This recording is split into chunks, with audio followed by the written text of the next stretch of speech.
সহজ এবং সিম্পল একটা রেসিপি শেয়ার করছি, আশা করছি সবার অনেক ভালো লাগবে। এই রেসিপিটা করার জন্য চুলায় একটি প্যান বসিয়ে এতে পরিমাণ মতো তেল দিয়ে দিচ্ছি। এরপর এর মধ্যে দিয়ে দিলাম পেঁয়াজ কুচি। পেঁয়াজ কুচিটা কিছুটা হালকা ভেজে নিয়ে এরপর আমি এতে কিছু মশলা দিয়ে দিব, আর খুবই কম মশলা ইউজ করতে হয় এই রান্নাটাতে। সামান্য একটু হলুদ গুঁড়া, সামান্য একটু মরিচের গুঁড়া, আর খুবই সামান্য আমি আমার পরিমাণ মতো ধনিয়ার গুঁড়া দিয়ে দিলাম, পরিমাণ মতো লবণ দিয়ে দিলাম। এরপরে এখানে চিংড়ি মাছ দিয়ে দিলাম। চিংড়িগুলোকে আমি ভালো করে ধুয়ে পরিষ্কার করে নিয়েছি আগে থেকেই। এবার মশলার সাথে চিংড়িগুলোকে ভালো করে কিছুক্ষণ ভেজে নিব। 1 মিনিট বা 1.5 মিনিটের মতো চিংড়িগুলোকে এভাবে ভেজে নিতে হবে, তাহলে কিন্তু এটা খুব বেশি টেস্টি হয় চিংড়িটা খেতে।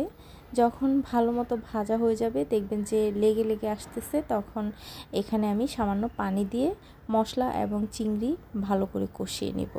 পানি দিয়ে তারপরে সাথে আমি কিছু ফালি করে কাঁচামরিচ দিয়ে দিব, আর ঢেকে এটাকে একদম পানিটা শুকিয়ে যাওয়া পর্যন্ত কষিয়ে নেব। যখন পানিটা দেখতে পারবেন শুকিয়ে গেছে, তখন এর মধ্যে আমি কিছু সবজি অ্যাড করব। আর এই রান্নাটা খুবই সিম্পল, মাত্র 10 মিনিট সময় যদি আপনার হাতে থাকে তাহলে আপনি এই রান্নাটা করে নিতে পারবেন, খুবই সহজ। আর বাচ্চারা তো চিংড়ি অনেক পছন্দ করে, সাথে ওদেরকে সবজিও খাওয়ানো যাবে। তো আমি এখানে এভাবে লম্বা লম্বা করে আলু দিয়ে দিলাম, আর দেশি আলু ব্যবহার করছি, এই জন্য আমি খোসাটা ছাড়িয়ে নিতে পারিনি, কারণ ছোট ছোট আলু। এরপরে এখানে আমি দিয়ে দিলাম পটল, এরকম কুচি কুচি করে। পটলের যে ভিতরে বিচিটা থাকে সেটা আমি ফেলে দিয়েছি। এরপর দিয়ে দিচ্ছি বেগুন। সব কিছু আমি এরকম একটু লম্বা লম্বা করে কেটে নিয়েছি, ভাজি আকারে একটু মোটা মোটা করে।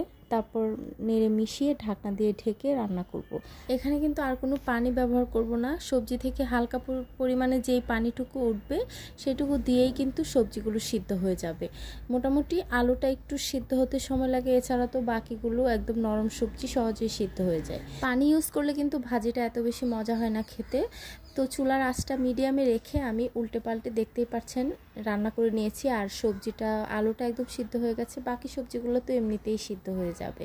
তো এই ভাজিটা আপনারা বাসায় একবার ট্রাই করতে পারেন, আশা করছি আপনাদের ভালো লাগবে।